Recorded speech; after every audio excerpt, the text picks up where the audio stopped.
You know, son, you just asked me what kind of a movie you'd like to watch. Well, I don't want a movie with violence. I've never had the youth for fantasy, but son, I'm going to give you the greatest movie that you've ever seen in your life, and I'm going to just say, at the end of the night, when you go home, you'll be very satisfied, because you'll see Ox Baker in all of his glory, and like I said, son, you want a good movie, and if you watch my movie, I can tell you one thing, when you go home that night, you'll say to yourself, boy, I wish they would make movies like that again, because I really enjoyed it. I'm going to tell my mother and father I'm not ashamed, because there was no swearing, no murders, nothing. It was just a wholesome, warm, it's just like you had a dog. You can love it and you have it together. Now, son, I want you to watch this movie one more time, because I can tell you one thing. You've not seen anything like it, and as long as Mark is involved, you'll never see anything like it again, because we have a movie which everybody in the family can love. And Ma, I love you. I'll see you soon. Hi, I'm Mike Messier. I'm the director of this movie, Ox Baker, One of the Boys.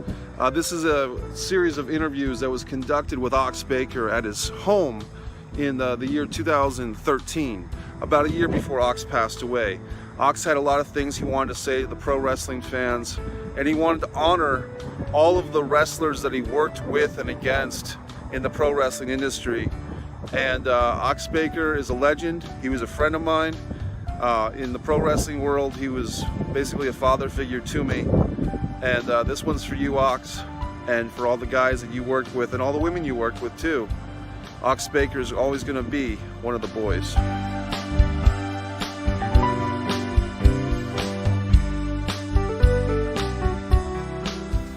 Hello, fans. You know, a lot of times you get a phone call in the middle of the night and this guy passed away and that guy had an accident, or this guy, and you say to yourself, oh, well, I wish I could see them one last time or said goodbye to them, you know. I know my wife, she died in her sleep. I didn't get a chance to tell her one more time how much I loved her. It's like my fans, I want you to know that I loved you. Hi, my name is Mike Messier. I'm here with pro wrestling legend, Ox Baker. Ox, as you may know, is the legendary wrestler who's known for the Heart Punch, the Hurt Punch, and he's here to discuss his career in wrestling. Ox, I want to thank you for being my friend, and thank you for this exclusive interview. Thank you. It's a pleasure being here with my wrestling crowd, because this tape is actually for the people that have watched Ox Baker over the last 40 years. Yes, I started in 1964, Mike. I don't know if you knew that or not. 1964, Ox Baker started wrestling. Why did I start? Why did I want to go in the ring and get beat up? Well, I got married a couple years before that, and surprise, surprise, I got all the bills that married people get. Right. And after a while, I'm working at the Rath Packing Company in Waterloo, Iowa. 1964, I believe the wages were 90 cents an hour. I seen on TV, Channel 7, Waterloo, Iowa, they was bringing professional wrestling for the very, very first time. We're talking about 1963 at this time. I went down there, watched it. I wasn't really happy with it. I wouldn't say I was a wrestling fan, because I was a star football player, star amateur wrestler. I was a star in my own right long before professional wrestling. But as I watched these guys, I seen they was having a real good time, and as I was walking out of the place, I heard the guy that I didn't know at the time, he had set up the rings for this guy, and he was getting $11 a day. He said, I got to get more than that. I need that for my family. I said, well, $11 on top of the $90 I'm making would be all right. So I said, I know how to set rings up. So the guy, Art Mitchell, at that time said, well, you come next week on TV, you can set the rings up.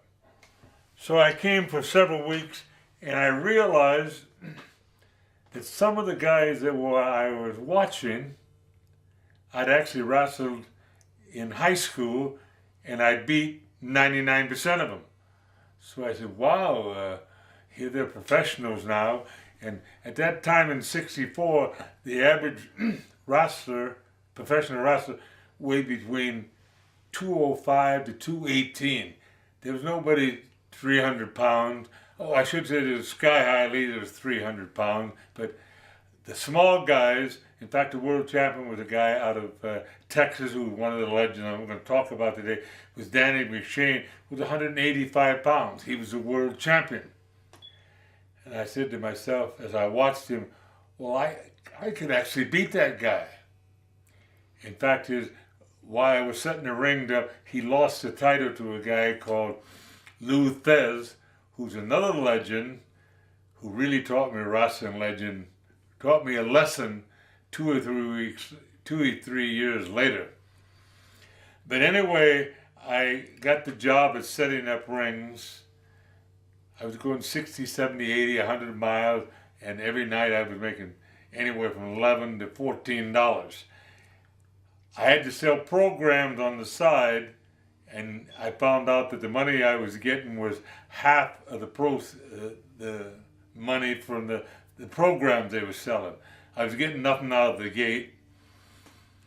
So I talked to this one guy, Jerry Miller, who happened to be a second cousin of mine. I said, what are you making a week? I said, you guys are wrestling 4 or 5 times a week? He said, well, the average guy makes like $220 a week. Yeah. I said, what? $220? That would almost triple my pay. And I said, how do I get into that? Yeah, I'm setting up rings. He said, well, what you got to do, because you got to remember 1964, you know how many training schools there were for wrestling, Mike? 2? There was absolutely none. Okay. The only way you learned to wrestle, and the way I learned to wrestle, was I would pick a guy up, like another legend I had, Killer Austin. He said, well, drive me to Marshalltown, it's 90 miles, drive me home afterward. I'll teach you a wrestling hold. I said, fine. So I kept bugging Art Mitchell, who was the promoter at that time. I said, I want to get into wrestling. He said, well, you don't know that much about it. I said, well, I've learned 5 or 6 holds. He said, well, let me take you to the basement. He said, I want to show you a few more holds where you don't have to take some. So we went downstairs. He grabbed me right away. I tripped him, took him down, and put him on his stomach. He said, your lessons are over with. He said, you're a better wrestler than I am. He said, Ox, I might get you into professional wrestling. I said, well, I'm happy to do that, but I said, I don't want to lose my job. He said, well, let's work where you wrestle the odd time, you set up the rings for me, keep your job at the butcher shop, right? Right. And I forgot to tell you, at the time, 1964, I was actually 30 years old. I was at the age where most guys are quitting a profession, and here I'm starting a profession. Right. So I wrestled a few matches. I wouldn't say I was good. I wouldn't say I was bad. I was horrible. But lo and behold, one day they said, God, we need an interview out of somebody. And at the time I was using the bear hug to beat guys with, the ones I was beating. Most of the time I was wrestling 12 minutes, 15 minutes, where there's no winner. Right. In wrestling, that's called broadways. The draw. And I found out, like, the average wrestler at that time, and still is, didn't care about the wrestling fans whatsoever. Right. Well, wrestling fans, Ox Baker cares about you. I always said, without the wrestling fans there, Ox Baker would be making $90 a week at the Packing Company. Right. So I started talking to him, and I got chewed out many. Why are you talking to the fans? They're goofs and that. I said, well, they don't seem. They just seem like the average people that want to get entertained. So the guy at announcer, I don't forget his name. This is 40 years ago. Said, Ox, we need an interview out of you. He said, well, like I said, you're using the bear hug, and he said, by the way, he said. You want to talk about your wrestling hold? I said, well, that's the only thing I know how to talk about, you know. So I got on TV, 1964, and he said, Alex, you're using that bear hug. And the announcer was real happy in that. And I said, yeah, I said, I learned it by going to movies. And I said, I'd see a tiger or a lion or something in the jungle or a human being, and it'd be a big, long snake. And all the shows in them days, the big long snake would grab somebody, grab a lion, the tiger, or the human being, and you know what he would do? He would squeeze all the snot out of it. Right. Oh my Lord, the announcer said. I went back to the dressing room, and the promoter, my first promoter, who's a legend also, Gus Karras, he said, Ox, you can't use that on TV. Yep. You know, in them days, you had to watch what you said. You couldn't really knock somebody or really say you was going to tear their arm off. But you had. I said, well, I'll never say that again. Well, that week, with me saying that, they had the highest ratings they ever had in 3 years. Right. The ratings went out of sight. And so the next week, they said, get on there and talk about your wrestling.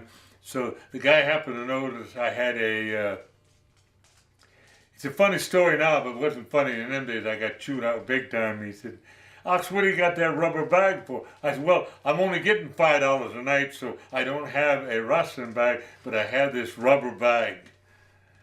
Went back to the dressing room, they climbed up. Why are you talking about $5 a night and a rubber wrestling bag? I said, well, that is the absolute truth. Right. You know? Right. So the next Monday they called me and said, you dumb, I won't say the rest of it, but come up to the wrestling office. And unbelievably, and I've laughed at it for over 40 years, the wrestling office, which was like 20 by 30 or 20 by 40, was filled up from the bottom to the top with suitcases. The wrestling people had heard that Ox Baker needed a wrestling bag. Oh, okay. So they went in their attic. Yep. In them days, there was such a thing as green stamps. Oh, yeah. Some were taking their green stamps and getting me a bag. Some of the bags were brand new. Some, all sorts of bags, little ones, big ones. The promoter looked at me and said, you dummy, you can't say that you got a bag, bum, bum, bum. And he said, you pick out one of the bags. And for 7 or 8 weeks, they were selling suitcases out of that office.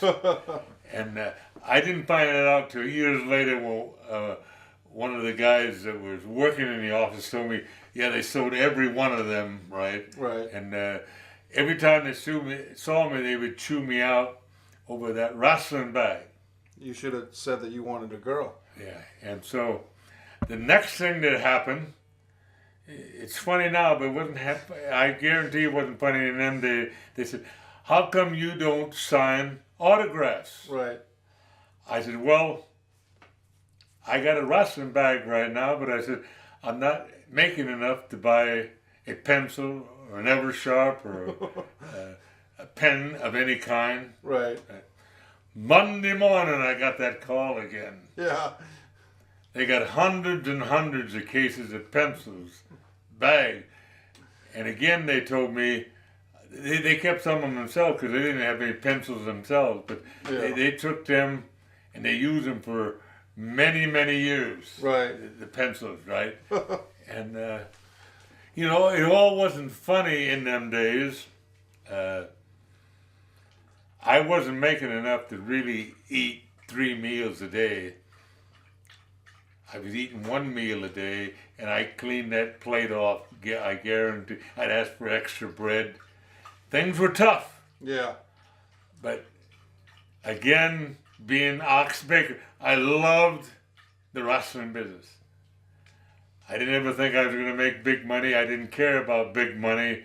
I just loved I loved my fans. So, how life is, I went to the store when no one was looking. I picked up a steak and put it under my shirt. Was ready to walk out the front door, and about 4 guys with pistols said, "Stop right there, you dirty thief." So I stopped. They took me in the back room, and the guy lifted my shirt up. "What do you think you're doing with that steak?" I said, "Oh, I had no good excuse." So the owner of the place came in and said, "If you're that hungry to steal that steak, get your rear end out of here. Don't ever come back." Right. So the next week I was sitting there, and there was 4 or 5 fans who I talked to regularly. They took me aside and said, "Ox, we heard about the steak." Yeah. I said, "Oh, Lord." They said, "What we want to do is every week that you're here, you come over to this guy's house, get a meal, that guy's house and get a meal. We got a party the odd time. We'll bring you a sandwich, blah, blah, blah." And I found out that the wrestling fans, because I loved them, the wrestling fans loved me, you know. Yeah. And as time went on, some guys would talk in the back, say, "I got to do an interview today. I'm wrestling this guy and that guy, and I don't know what to say." And I said, "Well, I have an interview for you." "You do? Now, you know yourself in life, you can always take care of yourself. Some way or another, you can take care of yourself. What about helping the other guy?" Right. I found out by helping the other guy, I stayed in the wrestling, and for the longest time, I thought they really enjoyed me doing that, but I found out he's just a smart aleck, right? He happens to be a good talker, right? Yeah. And finally, the promoter, Gus Karras, like I said, "We're keeping you here because you're the best talker we've ever seen in wrestling." So these other guys, all they can do is about tearing someone's arm off and that there. And I would give you like, you probably want a typical interview I would do, right? Yeah, please. Okay. I say, I'm asking Big Bob Brown next week. Now, Big Bob Brown has a very good reputation. I heard he's won 70 matches, 60 matches in a row. But my grandmother called up and said, "Ox, I just spent 3 hours making a strawberry rhubarb pie. Yeah. And I'm going to be listening in, and if Big Bob Brown beats you, you don't get a piece of pie." Oh, my Lord. I went out there, and Brown had to stop me several times and said, "Why are you kicking? Why are you hitting so hard?" I said, "Brown, I don't want to lose that pie." Yeah. So that's the way I interviewed. I switched it around. And like I'm going to tell people right now, 40 years of wrestling, even interviewing, I didn't have to curse to do it. Right. I just used the plain Iowa farm boy language, you know what I mean? Yeah. I'd be wrestling this guy here, and a lot of times you were told whether he was going to win or lose at the time. And so if I wasn't going to win, I didn't care. I would just get up afterward and say, "Give me another chance," to the guy.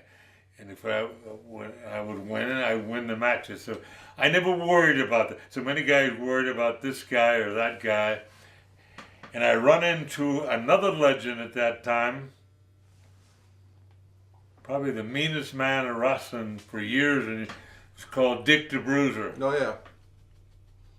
What a legend he was, folks.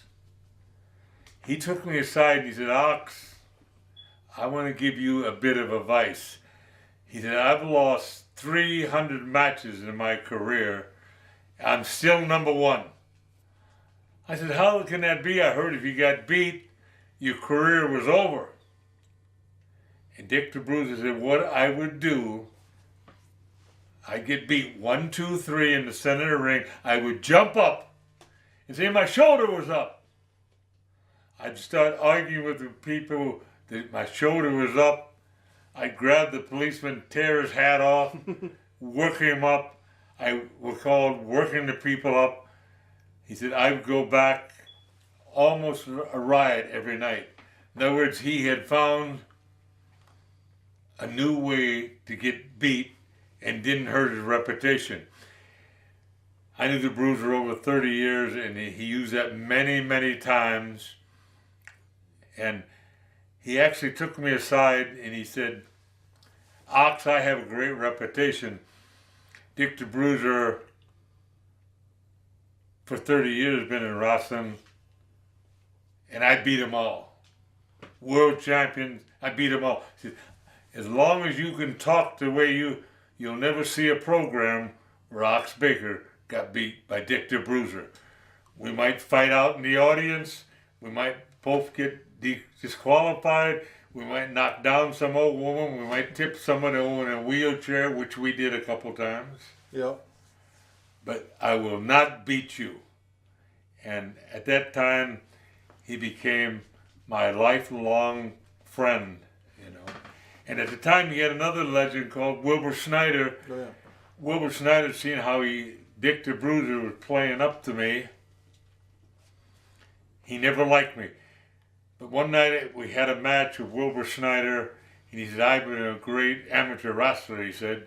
I said, I wrestle a little bit amateur too. So he said, well, I'm going to take you down, and that's 2 points. I said, yeah, you're right.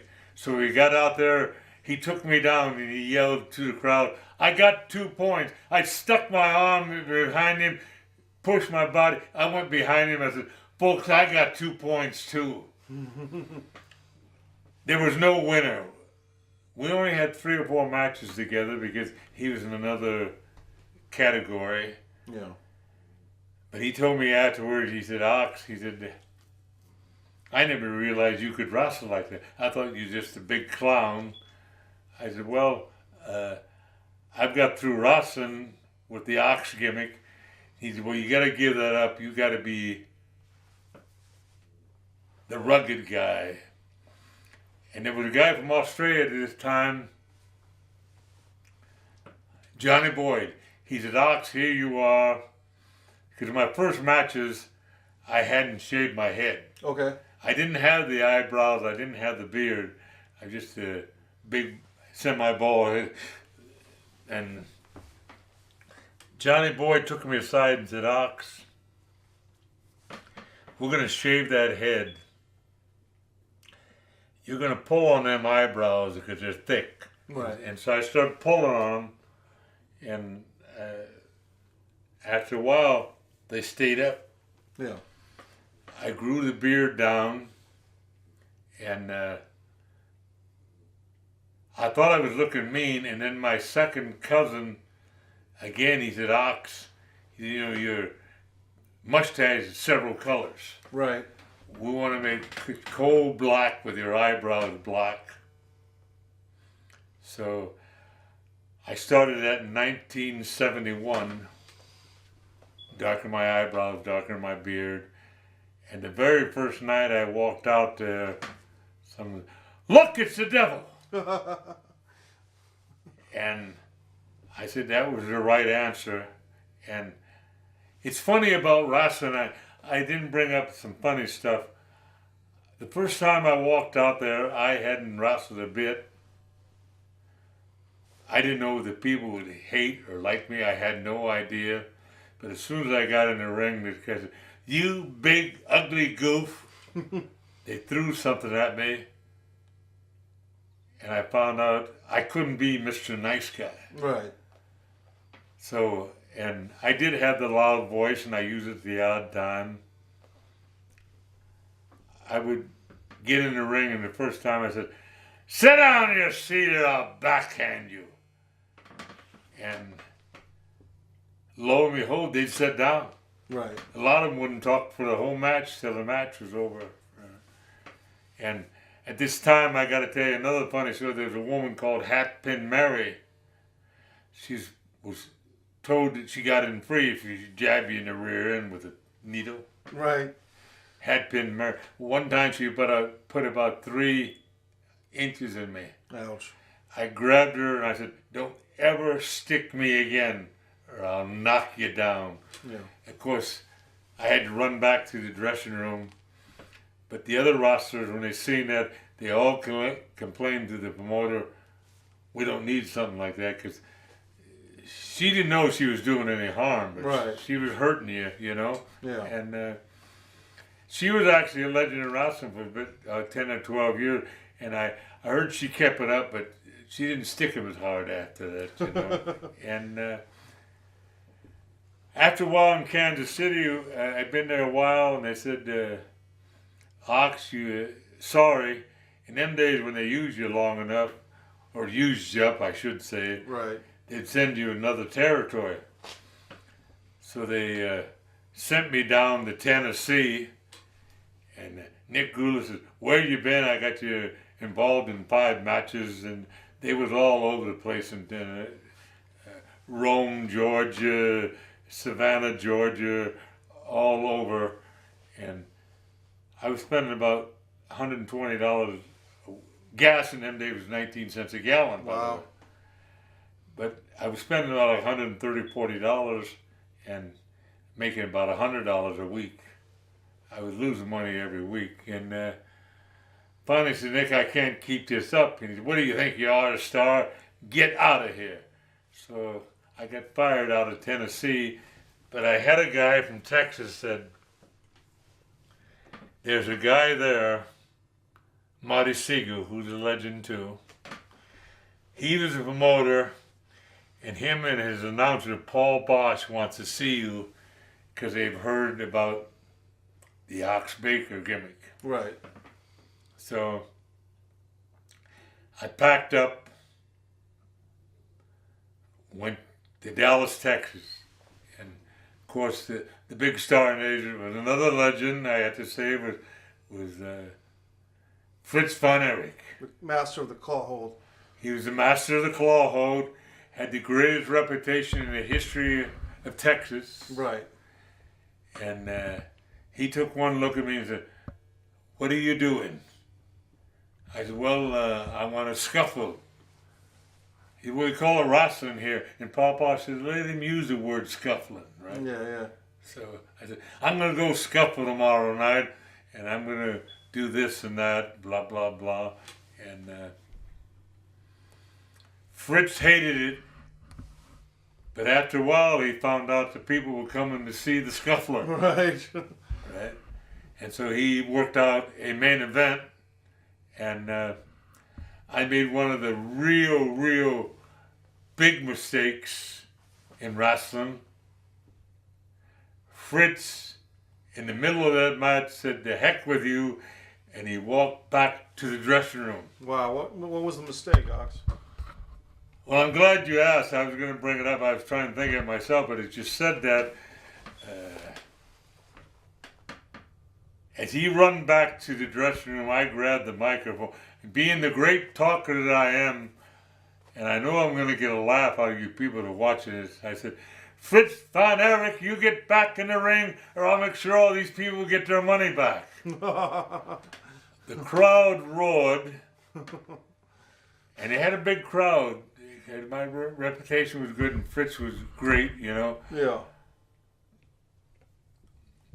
200 people went to the box office and wanted their money back. Right. Not good. They said, "Fritz wants to talk to you in the other room." And he was throwing stuff against the walls. He was kicking. How could you be so dumb to say something like that there? I said, "Well, I think I can rectify it." And he said, how can you direct it? I said, send out the announcer and say, Ox Baker said he'll be here next week, gonna beat up Fritz von Erich for the wrestling fans. So they went out there and said that, and the 200 people that were trying to get their money back, we want tickets for next week. Right? And see, there were good times in wrestling. Yeah. And at the same time, like I said, I was learning the ropes. I was getting better. And I've said over the years, I'm going to say right now, Ox Baker never came close to being a great wrestler. He had some certain moves, and we're going to get to the next chapter. He had certain moves and that there. He knew a few things, but on that mic, when you turned him on that mic, he was a different person. Right. I don't know if I was full of it or what it was, but I could always talk on that TV. And for 40 years, that was my mainstay. Whenever I'd go to a territory, I said, let me interview. They would listen to me one time. And I met at the time Bobby Heenan. Oh, yeah. Well, Bobby Heenan happened to be the manager and the spokesman for Indianapolis, Indiana, which Dick the Bruiser was the boss.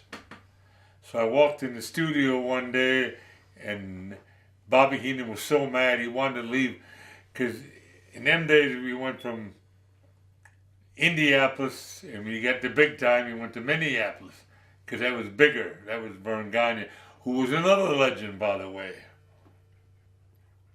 So we got on there, and I said, I'm the Big Ox, and I'm here not to kiss kids, not to pat anybody on the head. I want to knock somebody down.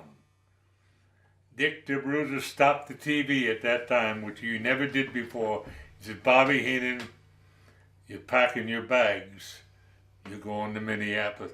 I got my talker. Right. I got Ox Baker. And so Bobby Heenan, at that time, he was mad in a way, but he was mad because he got his way, right? Yeah. And Dick the Bruiser said, every week, I'm going to have you do the announcing here, either drive or fly you to Chicago. I have a wrestling show up there, Bob Luce, and you're going to talk for him. He's never met you, and he wants to meet you. He said, because you're having an audition for wrestling, for interviews, you know. Mm. And so I went up there. Then within 40, 50 guys, each and every one of them interviewed one after another. Finally, Bob Luce, who was very, very hyper, threw his pencil down, kicked the chair, and said, I'm sick and tired, can nobody interview, right? Right. And I said, you haven't heard me yet, Bob Luce. And he said, big boy, I'm the Ox. Well, let's hear your line. He said, because I've heard all these guys, how good and bad and all. I said, yeah, I've heard them too. I said, they've all missed the point, you know. And so he said, I want you to interview. Do you mind if I give the interview at this time? Please do. I said, there's a lot of guys in wrestling today that knows how to wrestle. I don't know if I know how to wrestle. All I know is I like to get somebody down and kick them in the face. Anybody can hit somebody standing up, but it takes a great, great man to kick somebody when they're down. Right. I walked out of there. It was deadly silent. He yelled, burn that rest of that tape. He looked at me and he said, Ox Baker, "You're my interviewer."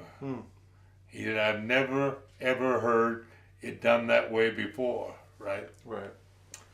And he said, "The guy that's running the TV station doesn't even like wrestling. He wants to quit it. He wants to pack up, wants it out of here." I said, the guy that slammed the door when I first come in? Yeah, that's the guy. I said, "Give me that mic back." So the guys all sit down. I said, "Yeah, I remember the first time in Chicago, I don't know anybody." Yeah. I said, "I heard there's a TV announcer here, or manager, that doesn't like wrestling. Well, I want to tell him right now, every week that I come here, I want him to slam that door again, and don't come out until I've left the building. Do you understand? Because I'll knock that door down. And you know the next thing I'll knock down?" Bob loose, and nobody could say anything. The guy come running out there. "You think you're talking to me?" I said, "Yes, I'm talking to you." I said, "Your thing is nobody's ever included you in the interviews. I'm going to include you every week into my interviewers." He said, "Is that right?" I said, "That's what and what do you intend to do about it?" He said, "Could I give you a couple of tickets to go out for lunch?" And that's how I started in Chicago. Yeah. And for 3 years, I was the top guy, top interviewer. I had main events like everybody else, but when they wanted that interviewer, I couldn't tell you how many times I went up. I went to this restaurant so many times I got tired of their food. But all it was, the announcer wanted, and I found out in life, the fans really get worked up, really are hostile, because they want to be part of it. Right. They want to cross the line. If you and me are in a tag team, Mike, they want to tell on you that you didn't tag in. Right. They want to tell I have something in my trunks. And that's another story that Dick the Bruiser told me. He said, "Ox, everybody in them days of 64, 65, always had something in their trunks." He said, "What I want you to do is pick something up outside of the ring, Yeah. put it in your trunks, and never use it. Okay. Reach for it, have the fans yell, 'He's got something in his trunks!' but never use it." Right. And I want to tell you at this time, Mike, that was the hardest thing in the world, right? Because you'd seen everybody else use that gimmick, but it wouldn't work for Ox Baker. But I got the crowd, they were sitting at the edge of their seats. What is this goof going to do next? Right. Right? Right. And I never did it. Right. I never did it. I remember a lot of times I'd realize the match wasn't going that good. I'd pick somebody else, because we do pick on the crowd. Right. One thing I want to tell the audience is the wrestler inside the ring does not know the crowd is there at all. That's one of our secrets. Yeah. You could be, I've wrestled 40,000 people, never paid any attention to them. I wrestled 200, never paid. We don't pay attention to the crowd, but we let them think we do. Okay, that's interesting. Right. How does that work? Because you would think. Okay, you're sitting at ringside, I come up there and say, "Is your wife going to go to the bathroom while I'm wrestling? Yeah. I don't want to waste your money." "I'm talking to you, sir." And naturally you'd say, "I wish you wouldn't talk about my wife." Right. I said, "I don't even know who your wife is, but if she has to use it, why don't you let her go use the bathroom? Are you one of these bullies?" He said, "I love my wife," right? I said, Right. "Well, put your arm around her, squeeze her, right? Yeah. But make sure you use the bathroom before my match." Right? And I got it done all the time. And like I said, I'm going to bring this up right now. A lot of people asked me about wrestling yesterday. Okay, I actually wrote a song the old wrestling blues, which was put into a movie. Yeah. First time a wrestler ever wrote a song, sang a song, and did it in a movie called the old. You've heard the old I've wrestling heard it blues. on CD. It's a very Okay. good song. And what it was, 50,000, 100,000 people have said, Ox, you wrestled for 40 years. What do you think of wrestling today? Yeah. Well, I'm not going to knock it one way or another. I'm not even going to explain. All I want you to know is, if you think about it, and I'll give you a little illustration here in a second. They believed in Ox Baker. When I would yell, sit down to the guy in the first row, the guy in the ninth row would sit down. Right. If they told him to sit down today, the people would laugh at it. Right? When the Sheik would cut somebody's head open, because we do cut our head open, the people would scream and holler, because sometimes he cut deep. Yeah. They actually believed what was happening.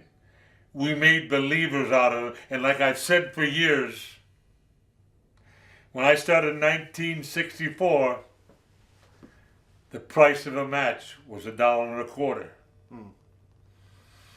It was harder to get $1.25 in them days for a match than it is $100 today. Right. So we always said to ourselves, I'm going to do enough. I'm going to work them up enough to where they get their $1.25 worth. And I always raised my hand and I said, I'm going to do enough where they throw a can upside of my head. I'm hoping that it's empty. Right. And I want you to know, I got many a can upside the head. I got a lot of them that wasn't empty. Yeah. And the only reason that I didn't like that was the first time someone missed to hit one of the people in the audience. I felt so bad about it. I made sure that guy got a pass for the next 5 matches, So, you know. Yeah. We didn't want the people in the crowd to throw things if someone else got hurt. Right. You know what I mean? Yeah. And that's what happened. Yes, and it brings up another funny story, which I have to tell, but the wrestling fan, throw a can at me, yell at me, shake your fist, tell me you're going to beat me up, you know? And I was doing another movie, I think it was Golden Earrings, and the camera guy sort of was a smart aleck, kept saying for 2 days, because we did a 3-day shoot, you know, sometimes a 3-day shoot. Yeah. He could, that wrestling is so funny, I can see through that. They're not punching, they're hitting each other, you know. So I was wrestling a guy, and the camera guy came up close, real close, saying, yeah, I want to get close to these phonies, right? Right. As he got closer, he was about a foot away from me, and I told the guy who was choking at the time, I said, duck. And I drove my fist right in this guy's face. Right. Knocked him down, his camera went up in the air. I got chewed out. That guy didn't show up again. Right. Wrestling today, because of the new way they're doing it, and I have nothing about that, because I went to matches lately, you have too. The people are getting entertained a different way. Right. It's not the way we did it in 1964. But the guys, I remember 1964, the guys in front of us, like Strangle Lewis, who was a legend, right? Over Brown, who was a legend. They'd put a hold on for a half hour, 45 minutes. Right. That's the way they wrestled in their days, right? They'd go an hour, one hold was 40 minutes. We found out that we call it catch as catch can, one hold after another, you know. And in fact, another funny story is I went to Texas. Now, I went to Florida. Yeah. And another legend, Eddie Graham. Smartest man I ever met in wrestling. I said, I can't lose any matches. I got a big reputation. He looked at me, took a big swallow of whiskey at that time. I remember that. He said, well, you won't lose a match in my territory. I got you for 6 weeks. 5 weeks later, I grabbed Eddie Graham. I said, Eddie, you got to do something. He said, what? I said, every night you got me in 45-minute matches where there's no winners. Right. I said, how do you think? I said, I wore myself down. I said, sometimes I'm so tired. They had the main event after me, and they showered and shaved and went home, and I'm still sitting there trying to catch my breath. Yeah. 45 minutes is hard. And I said, the only reason I got by was I had other guys that were going 45 minutes, and they say, Ox, we got to do it the old way. Mm. I'll grab your arm, Mike, for 15 minutes. You think I'm trying to tear it off. 15 seconds for me. And then after 15 minutes, I have you kick me, you grab my arm, Right. and for 15 minutes, you try to tear my arm off. And that's how we got through with them matches. Yeah. But the last 10 minutes, we wrestled regularly, up and down, and 45 minutes. We wrestled 7 nights a week. So he said, I'll promote you so that you never lose while you're here. And then he had you go these long time limit draws And for that's 5 weeks instead. I'm glad you said that, because that's exactly what Eddie Graham said, and he looked me in the eye and took another shot of whiskey. Yeah. He said, Ox, did you lose any matches? Right. You didn't ask to win every match. You just said you didn't want to be a loser. Right. I said, don't pay attention to my big mouth. He said, well, you got one more week, you know. Yeah. And then you can start losing if you want now. So, yeah. So that was the difference in wrestling today and yesterday. They still sell out crowds. I went around to both casinos where they wrestle. Yeah. I went to a lot of their shows. They're all sellouts. Because the wrestling fans, I guess wrestling is kind of a sport that, unlike football, soccer, basketball, there's no timeouts. Right. There's no stopping with the umpire, right? Yeah. There's no checking a football out. And if a guy's hurt, you keep working on it until he gets back up and makes that big comeback. So wrestling is a different sport. And I think, I don't know if I'm right, I believe over the years, wrestling has drew more people than any other sport. I probably agree with that. Now some sports are 3 months, 4 years. The only sport there is that's year-round is wrestling. Yeah. So when the football players are resting up over the week, the basketball players, the baseball players, hockey players, they're taking that 4 to 5 months off. In the early 70s and 80s, I was wrestling over 325 times a year. Yeah. Right.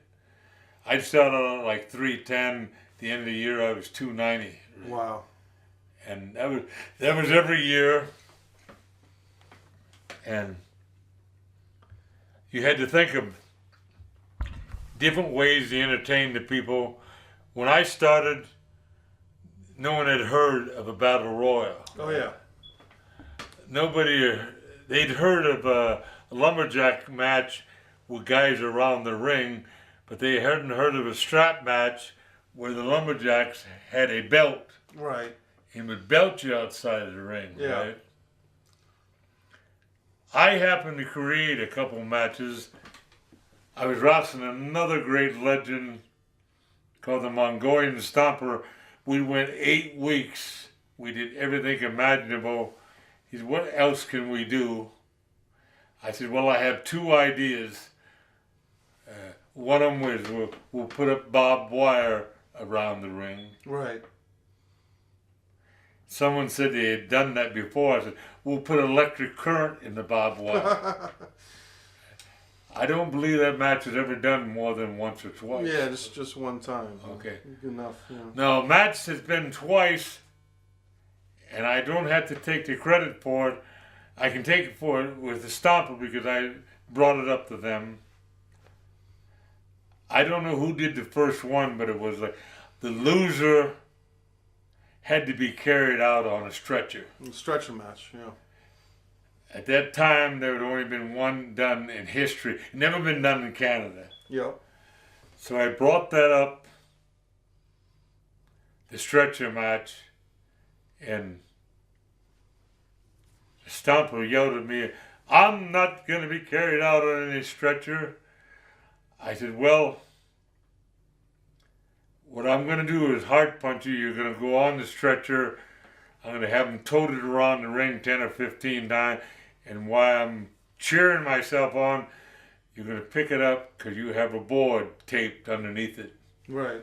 And you'll break that board over my head, and they carry me back to the stretcher. Yeah. Back to the dressing room. He went wild over that there. And believe me when I tell you, this building, if it held 2,000 people, there was 3,000 people in there that night. Because the Mongolian Stomper, I don't know if you heard of him, Oh, yeah. was the greatest bad guy that Canada ever had. Right. And Ox Baker, took the ox gimmick away at that time and put on a lumberjack. I was the lumberjack, the big lumberjack. In fact, I told him I was so cold they knitted me a 25-foot scarf, which I wore into the ring for the time that I was there. But we invented a old stretcher match, right? And I got to take credit. We were the first one. I don't even know if they've done it. But another legend, Stu Hart, who made me scream a few hours down in his dungeon, he made sure there was a current in that electric fence match. He Nice made guy. sure me and the Stomper run into it a few times. Yeah. And, you know, as I think about my fine career, I've mentioned a few legends, and I'm going to do another episode where my next episode is the legend of wrestling I met, because the purpose of this interview is, I didn't tell you that, I don't know if I told you, Mike, I think it's time for Ox Baker's final bell. And I'm doing this now because I want to get it on tape. I want the people to know about it. I want them to say, Ox Baker said goodbye to all his wrestling fans. All my wrestlers that I knew. Ox Baker never met a wrestler that he didn't like. Yeah. I want to tell you one thing right now, never did. They didn't all like me. Jealousy had a lot to do with it. The cliques, which I never could get in, had a lot to do with it. Promotions had a lot to do with it, but I never met any wrestler, never met any of the fans, and they kicked and shoved me, and like I said, some of the cans were full. Yeah. But I loved every one of them. And when I go to the matches, I watch them. I went in the dressing room lately, a couple of times I had to tell a guy, why did you yell at that guy? Well, he was making, I said, that guy paid his way in. Right. Right. I never did that to the fans. In fact, as I talk about the full cans, a lot of guys said, hey, that can was empty. And the next one wouldn't be empty, right? Right. And I remember I stopped one night, I got to tell this story. woman had a big glass of champagne, dressed up to the hilt. And I said, lady, I want to be back to check your body over later. And I chug-a-lugged that champagne. And, I made a bet with somebody I could make her curse. Okay. I drank her champagne and said, have another glass for me, honey, when I get out of the ring. For 10 minutes, she called me every name in the book. Right. She smashed all the glasses she had there, right? Took all the champagne off the tables. And you know what was happening inside of my body? I was laughing and giggling, right? Right. Because I got it done. I didn't touch her. I didn't grab her. I didn't squeeze anything. I drank a glass of her champagne. Right. And you probably want to hear about my legends, don't you? Yeah, we can do that. And I want to tell you another one of the reasons why we're doing this interview, which will come up later. Right now, I'm real thirsty. Okay. I had to stop and get a drink, if you don't mind. Whoa! Look at that. No, it's real. Look. Wait. Lady. Hello. Look.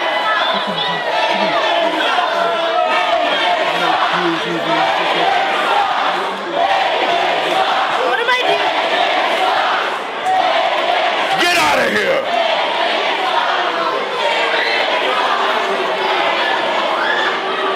I sung as much as Webster.